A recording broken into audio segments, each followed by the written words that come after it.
अफजल खान ने जैसे ही मां भवानी के मंदिर को तोड़ा, छत्रपति शिवाजी महाराज की आंखें गुस्से से लाल हो गईं और उनके रक्त में प्रतिशोध की ज्वाला भड़क उठी। मिलने से एक रात पहले सोते समय मां भवानी शिवाजी महाराज के सपने में प्रकट होती हैं और कहती हैं, अफजल खान तुम्हें धोखे से मारने की कोशिश करेगा, लेकिन तुम्हें बिल्कुल भी डरना नहीं है, क्योंकि जीत सदा तुम्हारी ही होगी। अगले दिन शिवाजी महाराज सतर्क रहते हैं। मिलने से पहले वे अपने वस्त्रों के नीचे स्टील का कवच पहनते हैं, पगड़ी के अंदर स्टील की टोपी छुपाते हैं और अपने दाएं हाथ में एक कटार रखते हैं। जैसे ही वे अफजल खान से मिलने पहुंचते हैं, अफजल खान उन्हें गले लगा लेता है और अचानक उनकी गर्दन पकड़कर नीचे झुका देता है। फिर वह धोखे से उनकी पीठ पर कटार से वार करता है, लेकिन शिवाजी महाराज के पहने हुए स्टील कवच के कारण वे सुरक्षित बच जाते हैं। तभी शिवाजी अपनी कटार निकालते हैं और तेजी से अफजल खान के पेट में वार कर देते हैं, जिससे अफजल खान वहीं ढेर हो जाता है। इस प्रकार छत्रपति शिवाजी महाराज ने अफजल खान का अंत कर दिया। अब आप मुझे बताइए, छत्रपति शिवाजी महाराज के पुत्र का क्या नाम था? क्या आपको पता है कि छत्रपति शिवाजी महाराज और महाराणा प्रताप में ज्यादा पावरफुल और ग्रेट वॉरियर कौन थे? बात करें महाराणा प्रताप की तो वो हमेशा फेस टू फेस आक्रमण करते थे। उनकी ताकत का अंदाजा आप इसी बात से लगा सकते हो कि उन्होंने अपनी तलवार के एक ही वार से बहलोल खान और उसके घोड़े दोनों को बीच से काट दिया था। महाराणा प्रताप भगवान राम की तरह धर्म और न्याय के रास्ते पर चलते थे, वहीं छत्रपति शिवाजी महाराज भगवान कृष्ण की तरह थे, यानी पहले अपनी लाइफ को प्रोटेक्ट करो और फिर दुश्मन को खत्म करो, चाहे जैसे भी करना पड़े। उन्होंने तो अफजल खान को एक खिलौने की तरह अपने बागनक से फाड़ डाला था। महाराणा प्रताप एक शेर की तरह सीधा अटैक करते थे और छत्रपति शिवाजी महाराज एक टाइगर की तरह स्ट्रेटजी बनाकर हमला करते थे। खैर जो भी हो, लेकिन दोनों का सपना एक ही था, अखंड भारत। अगर ये दोनों वीर एक ही समय में होते तो मुगलों की हिम्मत नहीं होती भारत की धरती पर कदम रखने की। तो कमेंट में जय भवानी जय शिवाजी लिखकर चैनल को सब्सक्राइब जरूर करें।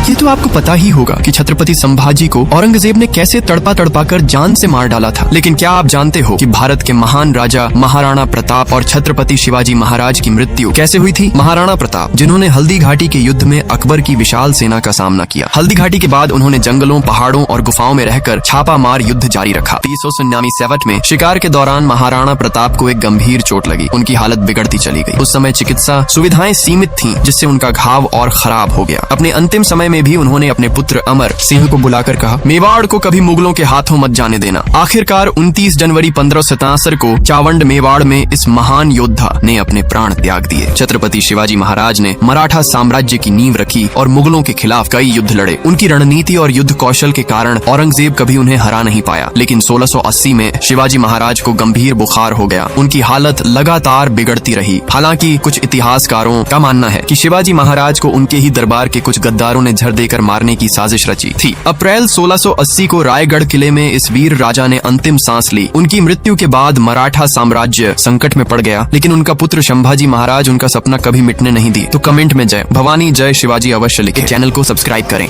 बहुत कम लोग जानते हैं कि शिवाजी महाराज का असली नाम शिवाजी भोंसले था। उनका नाम भगवान शिव पर नहीं, बल्कि उनकी माता जीजाबाई के आराध्य देव शिवाई देवी के नाम पर रखा गया था। इस नाम के पीछे एक धार्मिक आस्था थी, जो शिवाजी के चरित्र में धर्म और न्याय की भावना को दर्शाती है। नंबर 2, आगरा किले से अद्भुत भागने की योजना। जब औरंगजेब ने शिवाजी महाराज को आगरा किले में कैद कर लिया था, तो उन्होंने बड़ी चतुराई से खुद को फल टोकरी में छुपाकर किले से बाहर निकाला था। लेकिन बहुत कम लोग जानते हैं कि इस योजना में उनके पुत्र संभाजी महाराज की भूमिका भी अहम थी, जिन्होंने कई बार औरंगजेब के सैनिकों को भ्रमित किया था। नंबर 3, मुस्लिम सैनिकों की बड़ी भूमिका। शिवाजी महाराज को अक्सर सिर्फ एक हिंदू राजा के रूप में दिखाया जाता है, लेकिन उनकी सेना में बड़ी संख्या में मुस्लिम सैनिक भी थे। उनके प्रमुख दरबारियों में से एक सिद्दी इब्राहिम थे, जो उनकी तोपखाने के सेनापति थे। इससे पता चलता है कि शिवाजी महाराज ने धर्म के नाम पर भेदभाव नहीं किया, बल्कि योग्यता को महत्व दिया। नंबर 4, हिंदवी स्वराज्य का असली अर्थ। शिवाजी महाराज के द्वारा स्थापित हिंदवी स्वराज्य का अर्थ केवल हिंदुओं का राज्य नहीं था, बल्कि इसका अर्थ था भारत में जन्मे हर व्यक्ति का स्वतंत्र राज्य, चाहे वह किसी भी धर्म या जाति का हो। यही वजह थी कि उनकी प्रजा में सभी वर्गों का समान सम्मान था।